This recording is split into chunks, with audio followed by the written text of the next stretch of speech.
This session is titled A Glimpse into Library History, Digitizing OLA's 50th Anniversary Slideshow. My name is Ray Zill, and I am the Electronic Resources Librarian at the Evergreen State College. This is a new position for me. I moved here from Oregon, where I worked as a cataloger at OSU and as a digitization specialist at the State Library. It was at the State Library that I decided to volunteer to digitize the 50th anniversary slideshow. In this presentation, if I don't mess up my slides, in this presentation, I'm going to speak about the background history of OLA's 50th anniversary celebration, which included both a historical booklet and a slideshow. These are now digitized and freely available online. I will talk about my process for digitizing the slideshow, and then you'll all have the opportunity to view this slideshow before I open it up for discussion and any questions. There is a bit of a disclaimer. This slideshow was originally presented in 1990, which was the year of my birth. So all of the historical information that I'm relaying to you today is all secondhand through my research into the archives. If you recognize any names or images, feel free to share in the comments and comment amongst yourselves. The original idea for this presentation was to create a space for you all to interact with these materials, which we can do just as well online. So let's start with some background information. And I'd like to thank the State Library of Oregon for giving me access to these materials on many occasions.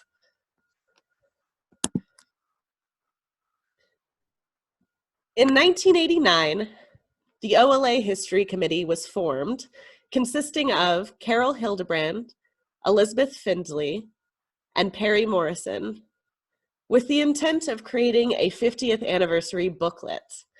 This booklet was to be 1,000 copies of about 24 pages to be distributed at the 50th anniversary conference of OLA, then to the rest of the OLA membership, Oregon State Library board members, the Library Journal, larger libraries in Oregon, and a few kept in the archives housed at the State Library. Elizabeth Findley was to cover the early years to 1965. Carol and Perry tackled the later years of OLA history, with Carol doing much of the communications work. Here you see Carol communicating with, I believe to be, the Oregon Library newsletter editor concerning some tidbits of historical information. Did you know that the original cost of OLA membership in 1940 was only 50 cents per year?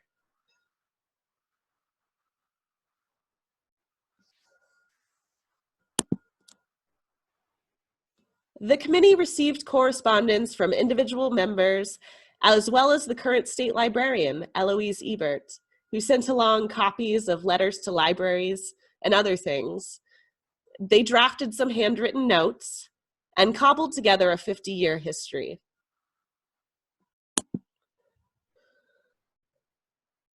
Here you see a letter from Mary, who I believe to be Mary Bates, enclosing a few newspaper clippings from the mid-'80s regarding the most recent OLA conference held in Pendleton, accomplishments of Eastern Oregon libraries, and other historical articles to aid in the development of the booklet.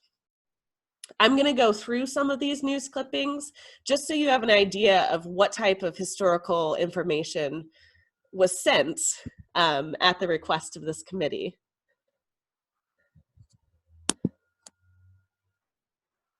Librarians workshop to focus on providing usefulness to community. Quote, under discussion too will be ways of reaching clientele who do not ordinarily come to the library because of social, language, or other barriers. Ways of using information sources as means of solving problems will also be discussed. Librarians plan ahead for convention. We are no longer in the industrial age, said Darcy Dobble, co-chairwoman with Mary Bates. That's why we've chosen the theme, The Next Frontier.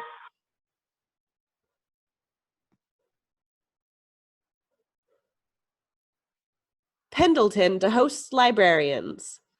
The convention should bring an estimated 300 to 350 people to Oregon. The public is welcome at all sessions.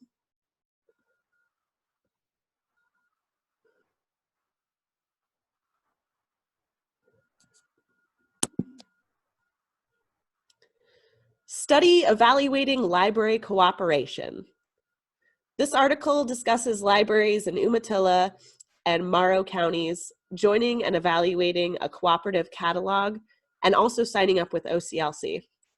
Quote, it gives them, local libraries, a big base. It opens the window to more benefits, said Judy Price, chairman of the Umatilla County Library District Board.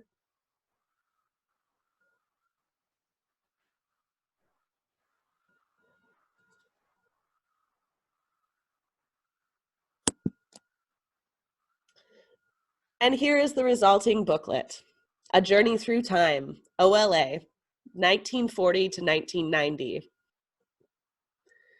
And as I said previously, this booklet was distributed at the 50th anniversary conference, as well as a slideshow presentation that was presented by Robert C. Forcier of Western Oregon University. I tracked down this picture of Robert, or Dr. Forcier of Western Oregon University from the digital archives at the university, and he's posing here in 1981 with School of Education students.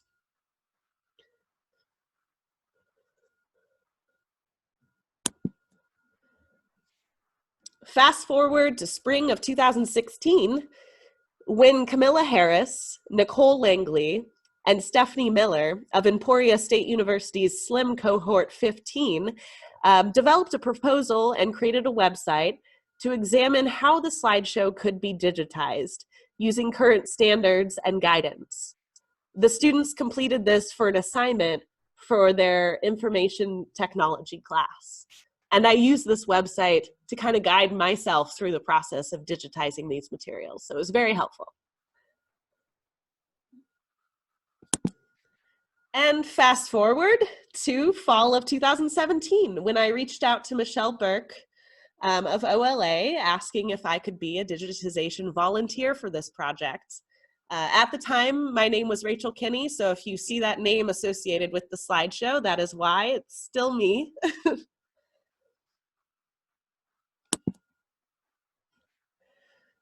So that brings us to the digitization process. The original media for the slideshow consisted of 152 35 millimeter slides housed in 3 slide carousels, 2 cassette tape recordings with about 16 minutes of recording per cassette.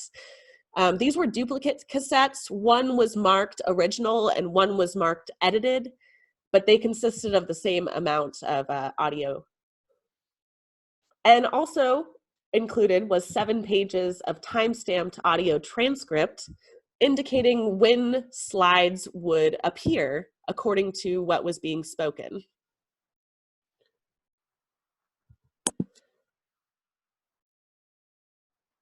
For the transcript, and you can see a little bit better of an image here, it was typewritten and the timestamps were handwritten off to the side, off to the margins. Some were highlighted. Also, sometimes 2 different slides were displayed at one point in time, which almost made me consider if 2 slide reels were going at once during this presentation, but I wasn't able to confirm that. So to digitize the transcript itself, I just used a typical flatbed scanner, and I made sure it was OCR enhanced after scanning it.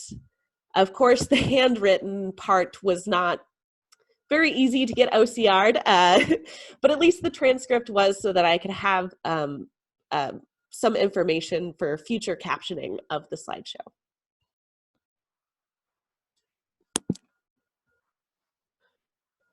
And then I digitized the cassette tapes.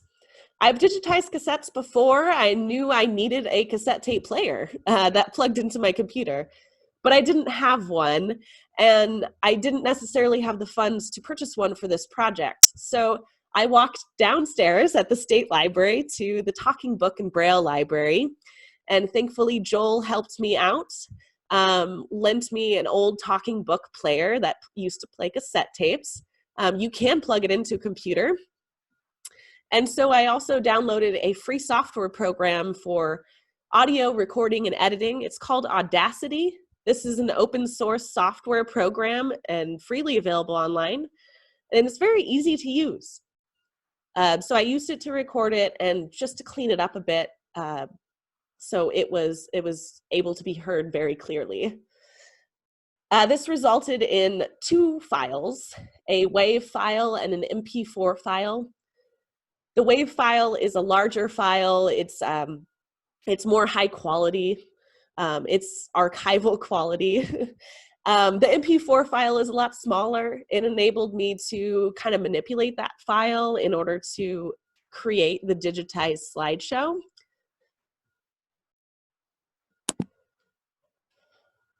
And then came to my favorite part, which is digitizing the slides themselves. I was most familiar with this as I used to work at a photographic archive. So I knew I needed a photo scanner because these are negatives, and I knew I needed a photo scanner that, if you can see here from the picture, has glass on both sides, allowing the light to travel through the negative. This model here is the Epson Expression 10,000 XL photo scanner. It's one I've used before, and it wasn't available to me at the state library, but I did know someone that had one. So I went over to Willamette University and I spoke to Sarah Amato, who was very kind to let me use their scanner once a week for about a month in order to scan these photographs. I scanned it at very high resolution TIFF files, 2400 DPI, 48-bit color. That is archival quality scans for this type of photograph. It takes quite a bit of time to scan these, about 1 to 3 minutes per slide. So with 152 slides, you can see that is a time-consuming process. After I got all of the TIFF files scanned, I converted them into JPEG files, which are smaller, and just like the audio recordings allowed me to manipulate them and organize them into the final digitized slideshow.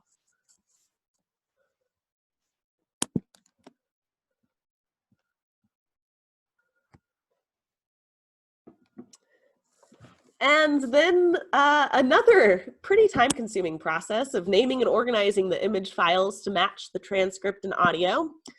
As I said, at some points in the transcript, there were 2 slides indicated, or some were out of order. A couple I don't think were even time-stamped on the transcript. So I scanned the images in the original order. As you can see, I named them OLA 50th slideshow, Reel 1, Slide 1, Reel 2, Slide 5, or whatever slide I was on. Then at the beginning, I introduced new numbers to kind of correlate to the actual order of these slides so that they could sort correctly on my computer.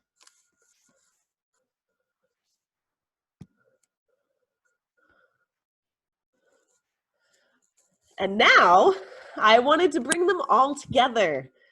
And I knew there was a way to do that with PowerPoint and YouTube. I just had to figure it out.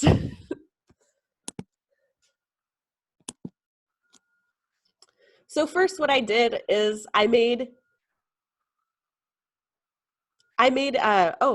have a question here from Kayla, so I'm just gonna pause real quick and take that. Is that a standard archive file name format? In terms of standard file name formats, there's best practices. I don't necessarily know that there is a standard. I always want to scan things in the original order that they were in an archival collection of any kind.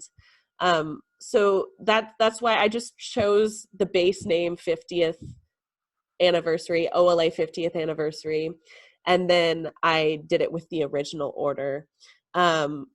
Typically, if you have, like, there was 3 slide reels and there was 152 individual slides. So that's why I had 3-digit places. So it was slide 001 all the way up to slide 152, which just allows it to sort properly on a computer and any repository that you actually put it in. So I don't know if there's a specific standard. There's just best practices, and that's kind of what I use to guide myself there. So thank you. Okay, so I'm creating this slideshow in PowerPoint. How you can actually enter individual photographs per slide by using the photo album feature, which is under Insert. That's what I'm doing here, and you can organize them also in the window that pops up, which is pretty helpful. Then I added the timestamps, and I just did it according to the transcription that I had available. And you can do this by selecting each slide, going to transitions, and going to duration. Duration is the amount of time that that slide will appear. And then I needed to insert the audio. And that's pretty easy. You go to Insert, Audio on my PC, find your file. In this case, it was the MP4 file because I didn't want to overload PowerPoint anymore by handling 152 images plus an audio file.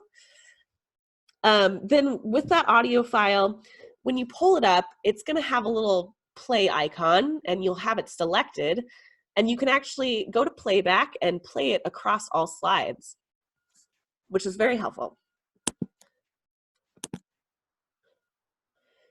So then I went through the arduous process of playing the slideshow, realizing I needed to readjust it, play it again.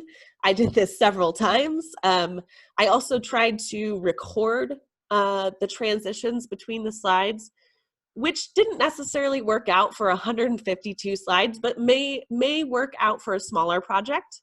To do that, you just go to Slideshow, record Slideshow, and start recording from beginning. And then you can actually click through and it will record each time you transition between slides. So,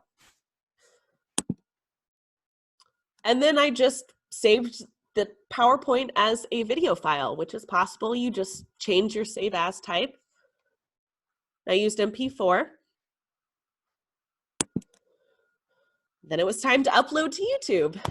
So I contacted OLA, got the credentials I needed, and uploaded it to YouTube with a little bit of metadata about how it was put together, both about Robert C. Forcier, as well as myself, as well as Willamette University and the State Library of Oregon for helping me out. And now the moment you've all been waiting for, the screening.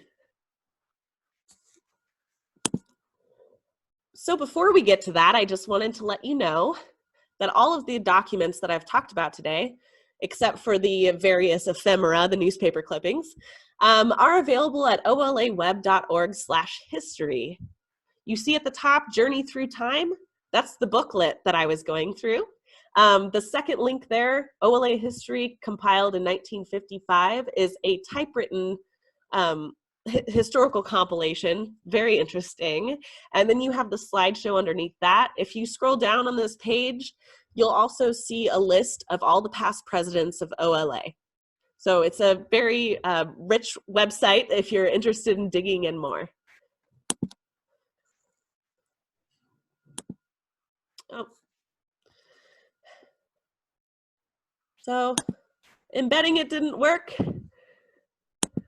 I will go back here. Give me one moment.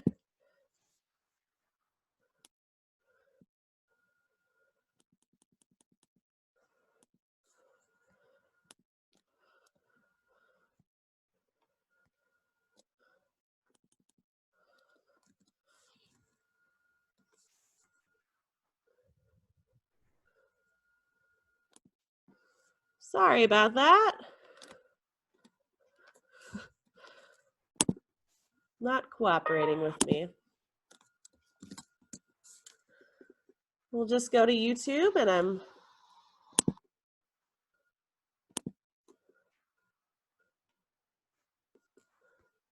let's see if I can bring up my chat here again.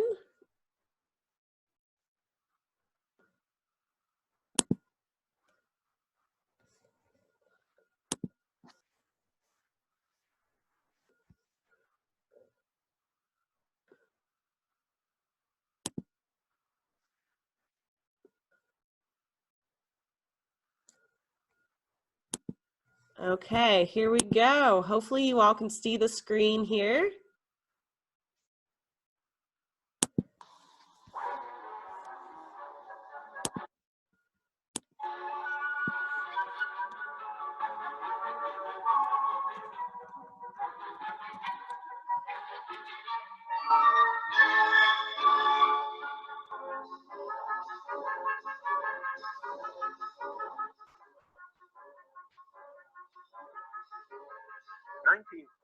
Brought us Fantasia, the first film with stereo sound, and FDR was elected to his third term in office. A new Ford cost $700. Ray.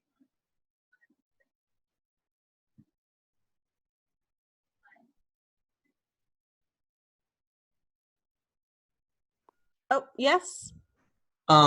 You'll need to reshare your screen.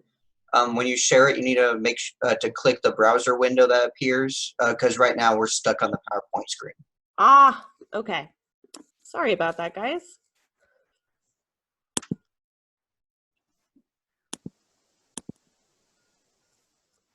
All right, let's start that over again. Can you all see the screen now? Yes. Okay, thank you.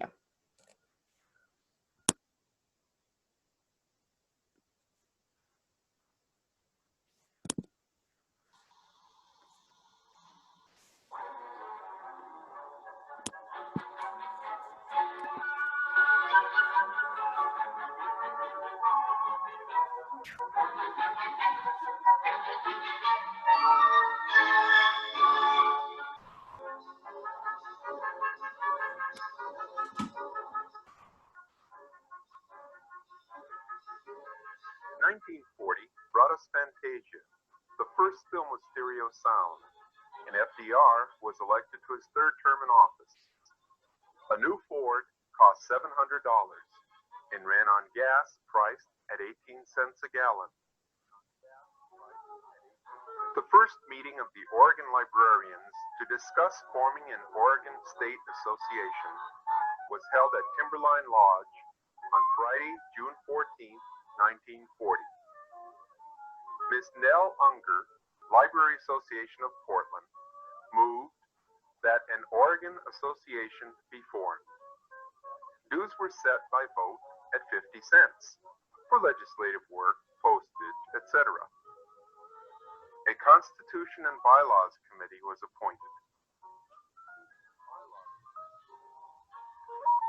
The Constitution was presented to the membership at its meeting, which was held in connection with the Pacific Northwest Library Association at the Empress Hotel in Victoria on August 29, 1941. The Constitution in amended form was moved and carried to take effect immediately.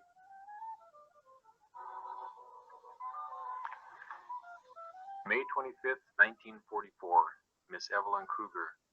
The publishers of books and magazines and all other users of paper have been faced with a very serious problem in connection with their paper supply, and the difficulty is by no means past. It is my own opinion that libraries should be glad to be able to get the books they are getting, rather than have the supply cut off completely. and I trust that you librarians will understand that publishers must economize in every way they can, and that if we get additional cuts in our paper quotas, it will necessitate further economics, with possibly the elimination of all margins. Very truly yours, George C. Lucas, Executive Vice President, National Publishers Association. In 1943, the Oregon State Library began county library workshops, encouraging the development of county libraries. 1945, Tupperware was invented and the ballpoint pen went on the market. A 3-bedroom house cost $4,625. Elizabeth Taylor debuted in National Velvet, and FDR died in office. World War II ended. State aid was first mentioned as a field of study in the report of the Legislative Committee dated September 18, 1945. In 1946, the Executive Board adopted the following resolution. The Oregon Library Association is convinced that library services of the kind required by a modern and enlightened democracy can be provided in Oregon and for all citizens only through financial support from the state for local, public, and county library service. The more progressive states of our country are already providing such financial aid from state funds for public library service. On August 7, 1948, the Saturday Evening Post reported the proceedings of a conference of librarians in Atlantic City. It said, 70 million of our fellow citizens have no adequate public library facilities. The conference went on record as favoring a minimum salary schedule for trained librarians, starting at $2,800 a year. To give its full service and research and aid to industries, schools, civic organizations, and mere individuals, a library needs a trained staff. The public library is no longer a warehouse for books. It is a continuing and vital service. In 1950, girls wore pedal pushers with bare midriffs, and the Korean War began. America built bomb shelters, while Charlie Brown said, "Good grief," in the first Peanuts comic strip. In 1951, OLA appointed a Library Development Committee at the request of PNLA.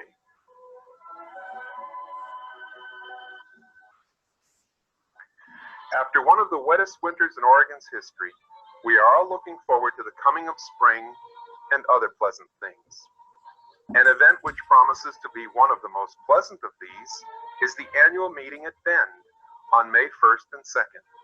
Its theme is Library Development. Oregon looks ahead.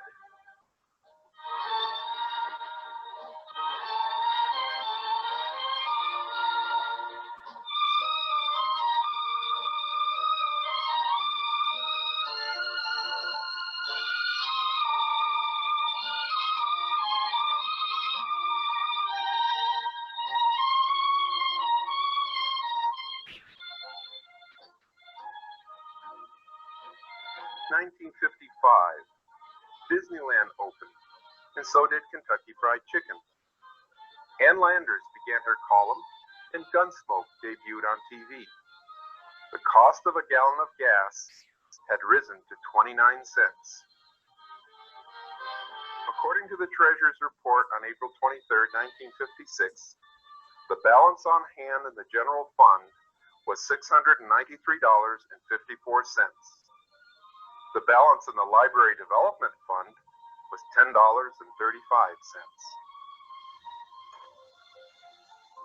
If I can be of service to your organization at any time, please let me know. Sincerely yours. Miss Marjorie Pomeroy, I am very much in favor of the Library Services Bill sponsored by Congresswoman Edith Green of Oregon. I look forward to the opportunity of voting for it in the Senate and shall promote its passage in every way I can. With kindest regards, sincerely, I have always believed in the great contribution which free public libraries make to the knowledge and culture of our communities, and I am glad to offer any assistance within my power as a senator. With my best wishes, I am, sincerely.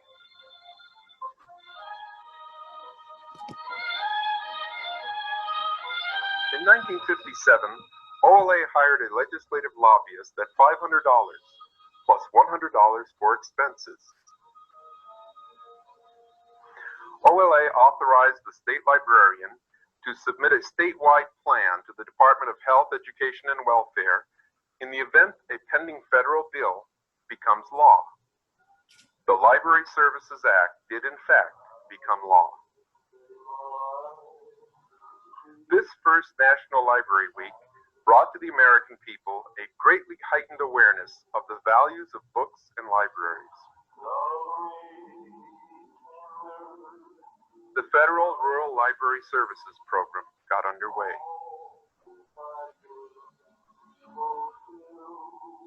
In 1960, the last model of the Edsel came out, and so did the Ed Sullivan Show.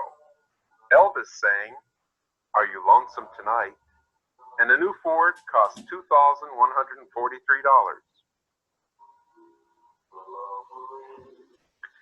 Dick Engen was president of OLA in its 26th year. When asked to reflect on his presidency, he said, "That was a quarter of a century ago, one half of OLA's life, a little less than a half of mine. So why don't I feel old? I think perhaps it is because librarians live in the world of ideas. We answer the questions, satisfy the curiosity, and meet the diverse needs of all kinds of people. That's not a formula for aging, but one for delight in living." And what does this have to do with thoughts on the OLA presidency? It's what was best about it. Working with all types of librarians, school, public, college, university, and special. It's meeting with special people like Mary Phillips of the Library Association of Portland, Rod Waldron of OSU, Carol Trimble of Douglas County, and Carl Hintz of the University of Oregon in voluntary efforts outside our own daily jobs. We dreamed the dreams, but harsh reality had its own timetable in economics. But look where Oregon libraries are today and what has been accomplished in the past 25 years.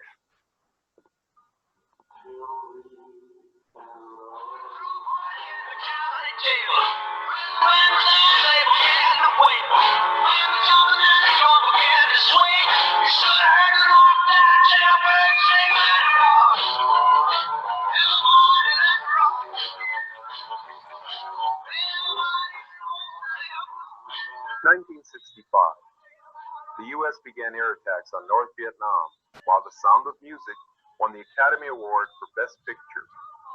Girls wore miniskirts, and Ralph Nader wrote "Unsafe at Any Speed."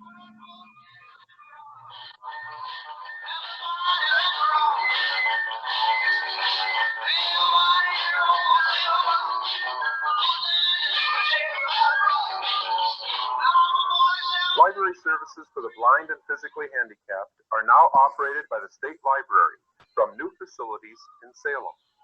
Talking books, braille books, and tapes are available in a wide variety of interest and age levels.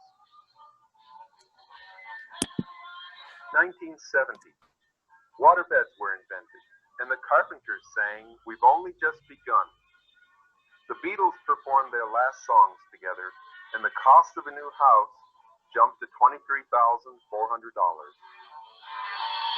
Appropriations for education, including library programs, were increased some $900 million over the administration's proposed budget. Senator Hatfield, along with Oregon's representatives, responded favorably to OLA President Norm Alexander's request for support of funding above the budget proposal. While some of the budget cuts were restored, educational and library programs still remain lower on the priority of national activities than many believe they should. On the state level, OLA continues to receive some political support and encouragement, although sometimes a bit informally.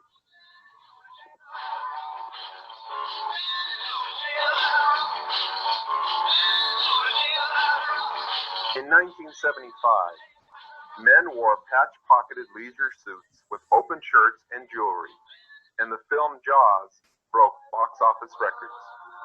Pet rocks were in, and the word chairman became chairperson. Supermarkets got computerized check stamps. LSCA dollars were threatened with extinction. The first White House Conference on Libraries was held. 1980. Cheryl Teets and Miss Piggy shared the spotlight, but Pac-Man gobbled up nearly $1 billion in quarters. Rubik's Cube tormented puzzlers as they listened on their Walkman radios or watched Little House on the Prairie. The first joint OLA-WLA conference was deemed a resounding success. The Fred Meyer Charitable Trust established the Libraries and Information Resources for the Northwest with a commitment of $3.5 million to assist libraries improve their collections.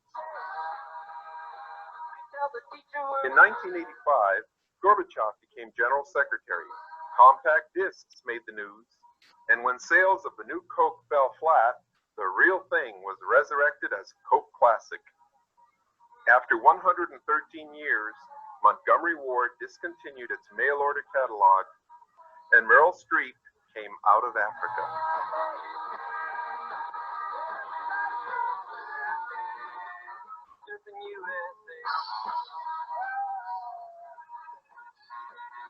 In the fall of 1985, the question was asked, would stronger coordination, perhaps unification in a single library organization, better serve library interests in Oregon? Thus began the Oregon Library Coalition.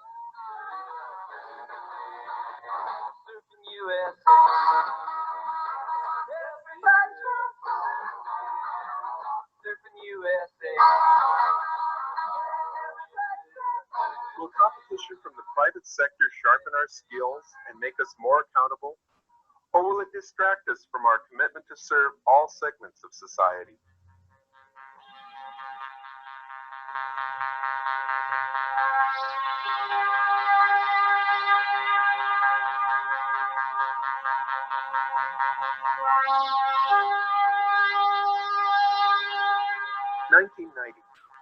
Though that mania will surely continue, an actor with Down syndrome has become a special kind of hero.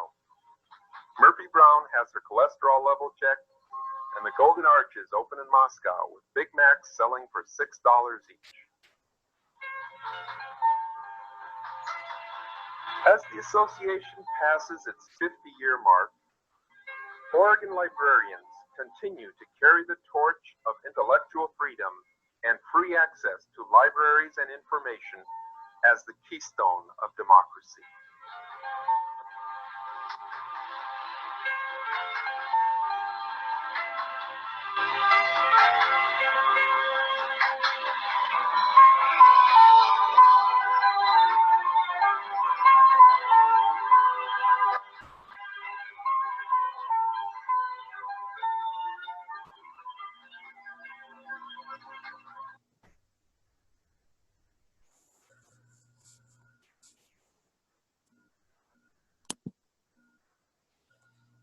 Okay.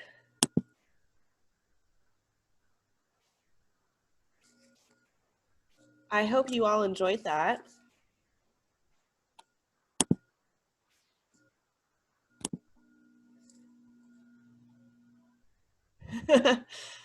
Thank you. That is the end of my presentation. I'm just kind of going back to see some comments that I missed while the video was going. If anyone has any questions for me or about the slideshow or the digitization process, go ahead and leave them in the comments. Or you can also raise your hand.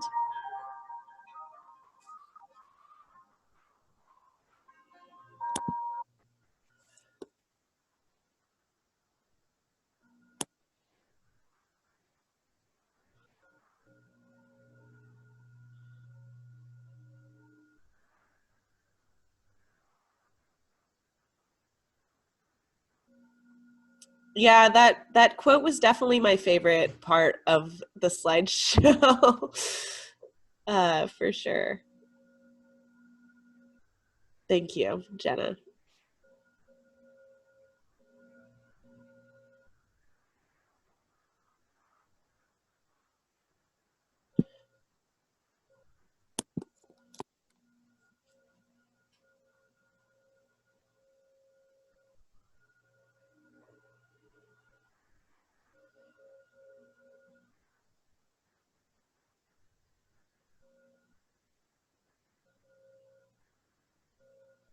Yeah, thank you, Allison, for your comments. I definitely appreciated the fact that Dr. Forcier included general history along with the OLA history.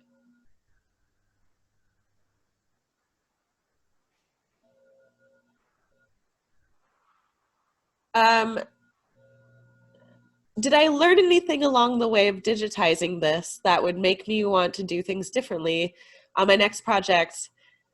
Definitely. I tried actually to get in contact with Dr. Forcier or someone that knew more about the original slideshow, just because I was a little bit confused if there were two slide reels going at once, just because the transcript looked like that. So I guess what I learned from this experience that I would give to future digitization projects of mine is definitely to do all of the research up front as much as you possibly can, just to get you all the background information. I basically just did the research into the box that basically consisted of all of these ephemera articles to develop the booklets and then the slideshow itself. I didn't really think outside of the box, quite literally, at the get-go. I kind of did that halfway in between when I realized I definitely needed more information.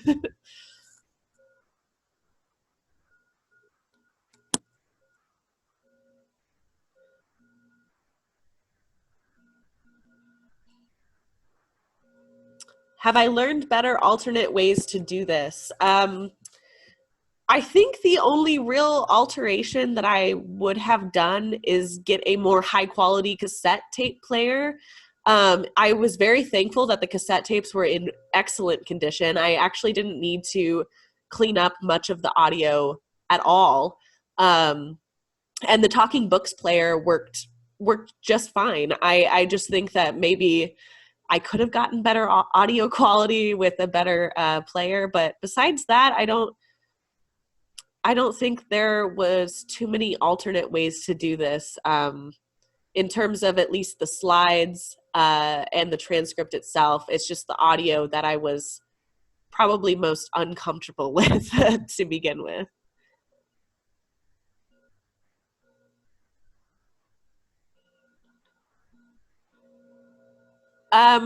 My most difficult moment handling this collection was figuring out the order of the slides. It really was that. I got to a point where I was tearing out my hair because I had to watch the slideshow over and over and over again. I've probably listened to this audio about 50 times just to digitize it and organize the slides. So that was probably my most difficult. But the most gratifying was scanning in the photographs. It's something that I've always enjoyed, even though it does take some time. Just the quality of scans that you get with that scanner is remarkable. So it always gives kind of new life to film or to prints, because you see it in a different way. 35 millimeter slides, if anyone's unfamiliar, they're very small. They're about, I don't know, about an inch, maybe an inch and a half. And so just scanning them in and seeing them full screen, it was very gratifying.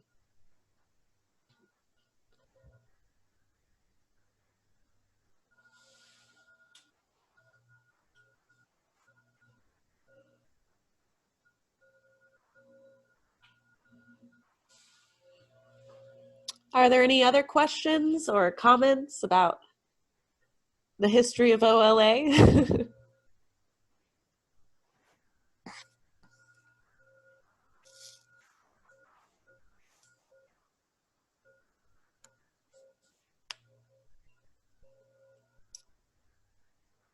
Well, thank you, Sandra. You're very welcome.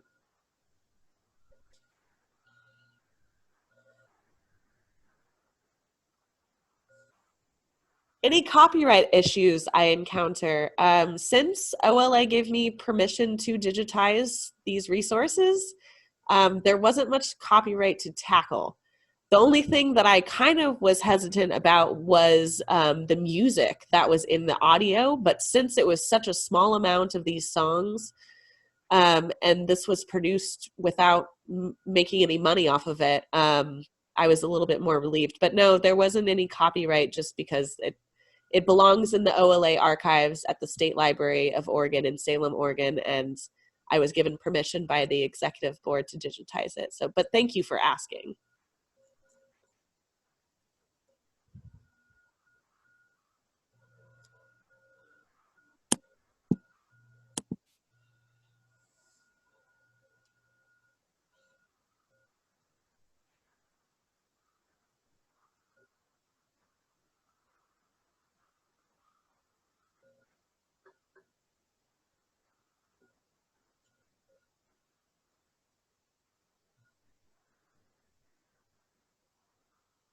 So thank you, Carol, for asking that question. I actually didn't get much background information on Dr. Forcier or the creation of the slideshow itself. I looked into it as much as I can, but there wasn't really any background history in terms of why he volunteered. That's kind of why I tried to get in contact with him, but was unsuccessful, and I'm not sure where he resides at the moment. I do know that he was a professor emeritus at Western Oregon State University. Ah, yeah. Okay, his focus was educational media. That's very good to know. I knew that he was in charge of the College of Education at one point, but yeah, there was really no background in history into him. And that historical photograph that I saw in the digital collections is really the closest photograph that I could get to what he looked like in the 1990s. And then I had the program for the conference itself, and it's very brief. It was just one day, March 29th, 1990 in Portland, Oregon. There was a welcome from Multnomah County Library Director Ginny Cooper. Then they showed the slideshow.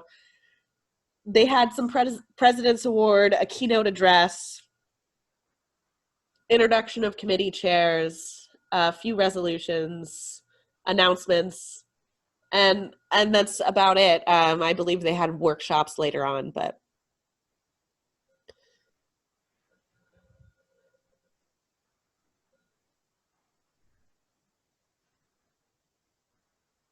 thank you, Brian. Nice to see you.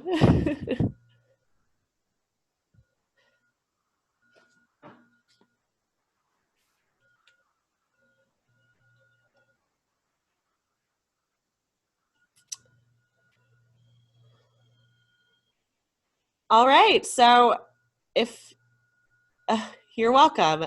So yeah, if there's no other questions, and even if there is, you can contact me at rayrebzill@gmail.com. Again, my name is Ray Zill, and I am at the Evergreen State College Library.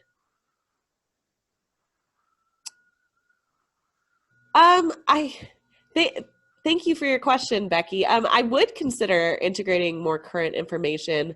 It would have to involve me digging more into the OLA archives, more recent OLA archives, and kind of working with the archivist. I know that at most conferences, the archivist usually has a display of all kinds of history, but a lot of current history, which is nice. But yeah, that's definitely a good idea for the future. Thank you.